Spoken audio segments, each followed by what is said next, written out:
Today, hundreds of people took to the Capitol to support Equality Florida, speaking out against what they call transphobic hate legislation. One of the bills they focused on was House Bill 1421 that would bar people from changing their biological sex on their birth certificate. WESH 2's Marley Martinez is joining us live in studio now. And Marley, this bill would also bring changes to the health insurance coverage. Yes, that's right. And this legislation would block health insurance policies from providing treatment. This is House Bill 1421. It would prohibit gender clinical interventions for minors and would strip doctors of their license if they violate that. The bill would also prohibit a person's biological sex from being changed on a birth certificate. Republican State Representative Randy Fine from Brevard County filed the legislation. We believe in science and God. And there are X chromosomes and there are Y chromosomes, and that's science and that's biology. It really doesn't matter how you feel about it. And so we're saying the way you're born is what will be reflected on your birth certificate. HB 1421 would also prohibit health insurance policies from providing coverage for treatment.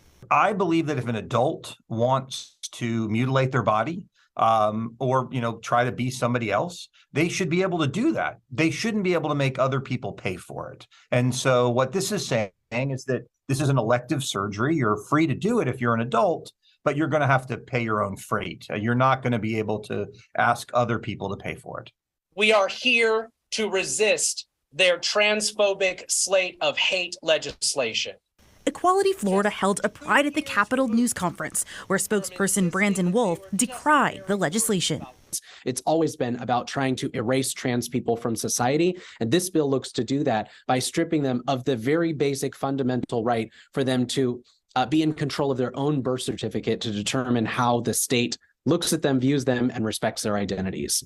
Representative Fine says his proposal shows that Florida is going to protect children, but Wolf calls this bill an assault on parental rights. This bill is a ban on transgender people living authentically as themselves. It's never been about protecting children or parental rights. It's always been about trying to erase trans people from society. The bill is now in committee. Stuart. Marley, thank you.